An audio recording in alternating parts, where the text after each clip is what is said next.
লোকমান আলাইহিস সালাম আল্লাহর প্রিয় ভাজন একজন ব্যক্তি ছিলেন, খুব জ্ঞানী প্রাজ্ঞ একজন ব্যক্তিত্ব ছিলেন। কি করতেন? বেশিরভাগ তাফসিরে এসেছে তিনি মেষ পালক ছিলেন এবং তিনি দাস ছিলেন, মুক্ত জীবন তার ছিল না।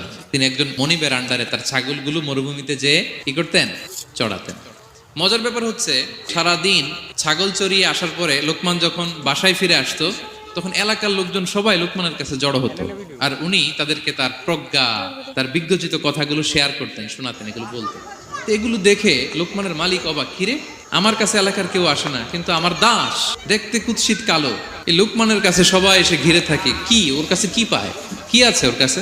তো শ্রোতাদের কয়েকজনকে ডেকে বললো ঘটনা কি। তো তারা বললো, আপনার দাস লোকমান, এটা সে সাধারণ কোনো মানুষ নয়, সে অসাধারণ মানুষ, সে এমন কথা বলে এগুলো শুনলে জীবন পাল্টে যায়। মালিক বলে, ঘটনা কি? আমি ওর মালিক, কই কোনোদিন তো এরকম ওর সাথে কোনো কনভারসেশনে যাই নাই, কথা হয় না, আমি তো শুনি নাই, দেখি আজকে চেক করে দেখি।